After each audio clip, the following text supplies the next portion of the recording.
Example 7.29 ஒரு metallic sphere இருக்குது. அதை மெல்டு பண்ணுறாங்க.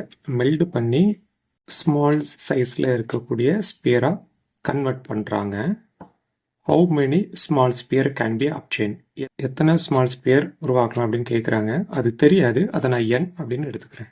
ஓகே, இந்த n கான்செப்ட் வந்தாலே டிவைட் பண்ண வேண்டியது இருக்கும். ஓகே, நியூமரேட்டரில் அந்த பெரிய ஸ்பேரோட வால்யூம் ஃபார்மில் யூஸ் பண்ணேன். டினாமினேட்டரில் ஸ்மால் ஸ்பேரோட வால்யூம் ஃபார்முலா யூஸ் பண்ண போகிறேன். ஓகே, ரெண்டுமே ஒரே ஷேப் தான். அதுக்கான formula 4/3 pi r cube. 4/3 pi r cube.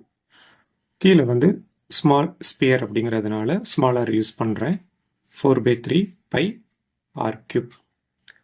இப்போ இதில் 4/3யும் 4/3யும் காமனாக இருக்குது, டிவைட் பண்ணி விட்டுரும். அதுமாதிரி பையும் டிவைட் பண்ணிடலாமா? அப்போ ரிமைனிங் கேபிட்டல் ஆர் கியூப் இருக்குது. ரேடியஸ் 16 தானே. அப்போ 16 இன்ச்சு 16 இன்ட்டு 16 சப்ஸ்டியூட் பண்ணியாச்சு. டினாமினேட்டரில் ஸ்மால் ஆர் கியூப் இருக்குது. 2 சென்டிமீட்டர். 2 இன்ச்சு 2 இன்ச்சு 2 டிவைட் பண்ணிடலாமா? 8 2s are 16. 8 2s are 16. 8 2s are 16. 8 into 8, 64. 64 into 8, 512. Okay.